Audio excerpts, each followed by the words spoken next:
the TV as soon as we got back to my house. He chucked the sack containing his clean socks and the Fruit of the Loom underwear on the sofa, then stretched out there himself. "Channel 5 or 1011?" I asked. "1011." I moved his feet and sat down next to him. I could hear Mom out in the kitchen sewing away on Grandma Hatch's birthday dress. Click, clack, kickety-clack, fast and slow, then a long humming stretch where Mom gunned it for all she was worth. Arthur made one of his terrific accelerating noises, and we both doubled up. The TV show had already started, but that rarely bothers Arthur and me. When we're watching something funny like Laverne and Shirley or Happy Days, we can tune in any old time. When the first commercial came on, I went to the kitchen for some potato chips. I couldn't believe what I saw there. The curtains at the kitchen window were blowing straight in. They looked like something a cartoonist might draw. "Hey!" I shouted for Mom to look. "Isn't that crazy?" I leaned over the sink to peer out, but Super Breeze nearly flattened me. "Would you close that, please?" Mom said. "It's suffocate or blow away, one or the other.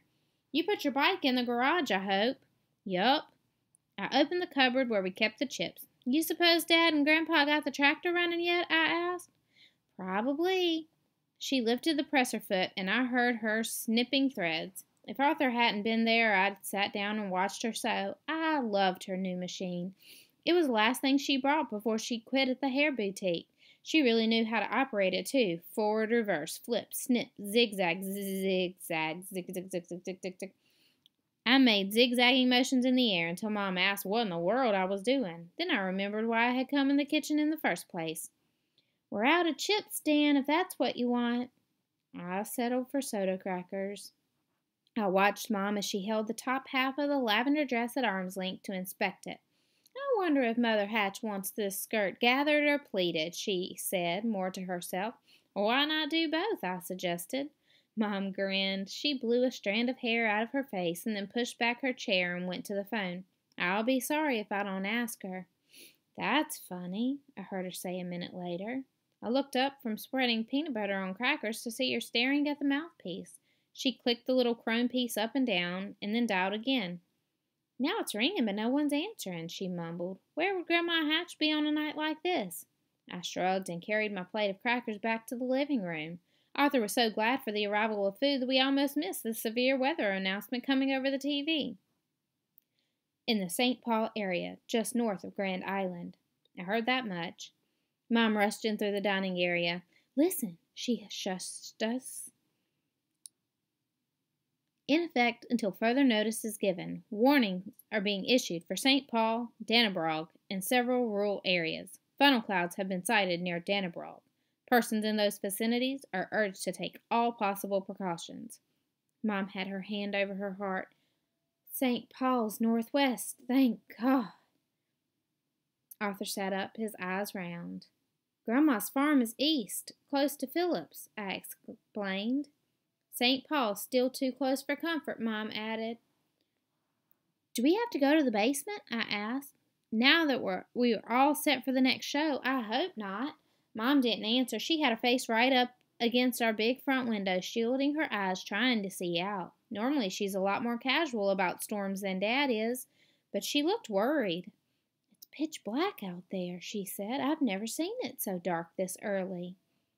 It was noisy outside as well as dark. Our shake shingles flapping and smacking overhead made me think somebody was up there playing a xylophone on the roof. Minerva didn't like the weather either. She was crouched under Dad's chair with her ears back. No wonder, she'd be carried off like a tumbleweed in one of our stiff prairie winds. I was glad when Mom pulled the drapes for us.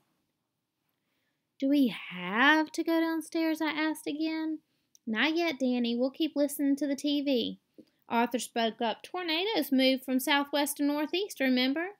I remembered. Our science class had taken a field trip in April to see the weather surface out at the airport. The meteorologist had shown us how they get the hook echo on radar, how they post a watch, all that technical stuff. Arthur made arm motions toward a plant hanging in the corner of the room. "It'll head off that way someplace." His expert opinion should have made me feel better, but it didn't. He helped himself to another cracker, then settled back into the sofa cushions. He wasn't worried. Mom's forehead puckered as she walked away. I knew what was on her mind. We were both wishing Dad was home. We watched TV for another few minutes, but I couldn't get into it like before. Not that I was scared exactly. I'd been through dozens of tornado watches in my life, and nothing ever happened. Though a barn roof got rearranged over in Clay Center one year. Every spring, practically, we have to hit for the cellar, as Grandpa puts it. But when a tornado watch changes to a warning and when the siren starts, well, that's when things aren't so mellow anymore. Shouldn't you call your mother, Arthur? Mom said to him after trying the phone again. I'm not sure she'd want you to stay here tonight. Oh, Mom, I groaned. There I was, thinking the sun rose and set on me. Wait, I'd better call Goldie first, she said. Someone should run over and check on Mrs. Smiley when she turns that hearing aid down. After a while, she hung up again. Doesn't anybody stay home? She muttered. By then, I was standing in the kitchen doorway, trying to tell her Aunt Goldie had probably gone bowling. Who are you calling now? I asked. Her attacks on the phone were suddenly more interesting than what was happening in the living color on the 19-inch screen. Mrs. Smiley? Shh. She's trying to finish a needlepoint cushion for the Presbyterians, Arthur piped up from the sofa. Yeah, I whispered in Mom's face, remembering, and I'm supposed to tell you not to forget she's coming Friday for you to fix her hair. All the while, Mom was waving her hand for us to be quiet, so I backed away. Next thing I knew, she was in the hall closet, putting her red windbreaker on over her jeans and Hastings College t-shirt. She doesn't answer, she said. I'm driving over there to make sure she has her TV on. I won't be long now. Now listen, both of you. We listened. She was using a very firm voice. I want you to take this flashlight. She got it off the shelf and handed it to me, and a blanket, and put them in the downstairs bathroom. I want you to do it this minute.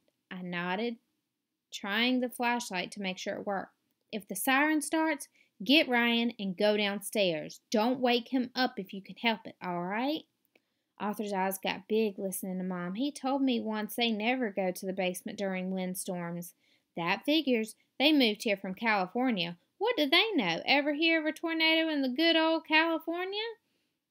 Mom went to get a blanket. I'll be right back, she told us, hooking her purse on her shoulder. I'm sure nothing's going to happen, but we have to be prepared, right?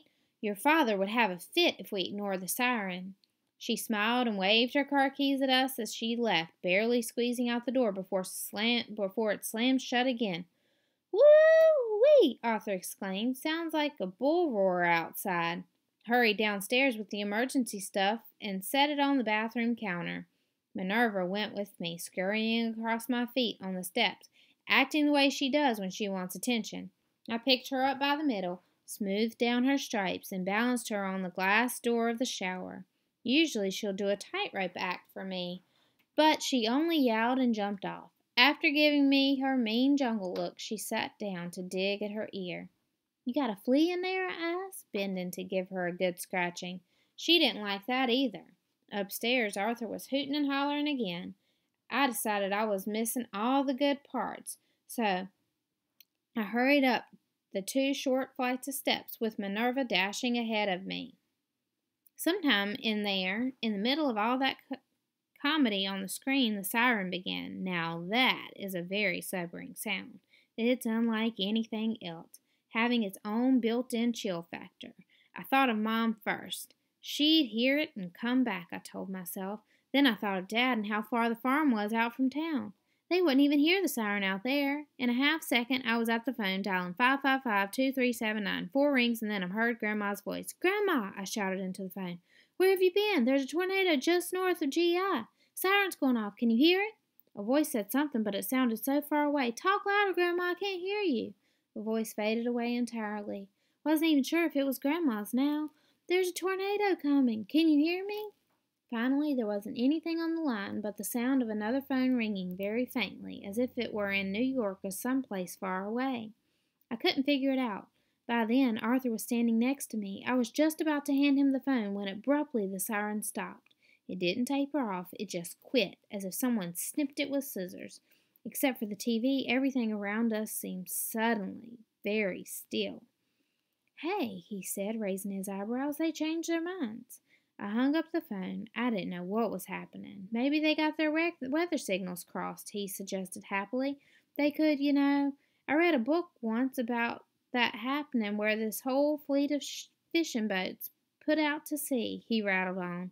I ran to the door, thinking I might see Mom pulling into the driveway, but no luck. It's quit blowing, I called over my shoulder to Arthur. Sure enough, the wind had died down. Maybe the storm wouldn't amount to anything at all. That nice, comforting thought had hardly entered my mind when the siren blared forth again. With a jolt, I remembered what Mom had told us to do. We always turn on the radio, Arthur said, already on his way to the kitchen. You want me to? I'll get the weather station. I was hardly listening. I hurried down the bedroom hallway to Ryan's room at the end. I hated like everything to get him up. He'd cry. I knew he'd wake up and cry. Without Mom, Arthur and I would have him screaming in our ears the whole time. When I saw him in his crib, peacefully sleeping on the side of his face, his rear end up in the air, I just didn't have the heart to wake him up. I'd wait a minute or two. Mom would be back. Anyway, it's blowing over, I told myself. It won't last. Quietly, I closed the door behind me, and that's when the light started flickering. In the hallway, I practically had a head-on with Arthur, who was coming at me real fast. The look on his face scared me. There's no... What? There's no radio reception anymore. It just went dead. This guy, he kept saying, tornado alert, and then it went dead. We rushed back to the living room. The TV was flashing these big letters that filled the entire screen. CD. CD. CD. What's it mean? Arthur cried. Civil defense emergency. I whirled around. I'm getting Ryan. The lights flickered again. At the same time, we heard these really strange sounds that stopped us in our tracks. They were coming from the bathroom and the kitchen. Sucking sounds. The drains were sucking. I felt this awful pulling in my ears, too, as if there were vacuums on both sides of my head. I've got to go home, Arthur cried all of a sudden, bolting for the door. I ran after him. You're not. You can't. I grabbed the back of his t-shirt, hauled him around, and pushed him toward the stairs. Get down there. I have to get Ryan. Now go. I don't know what I'd done if he hadn't minded me. We were catching the fear from each other, and even though the siren was screaming on and off again, so I didn't know what it was telling us, I knew we had to take cover fast. The lights went out for good just before I reached Ryan's room.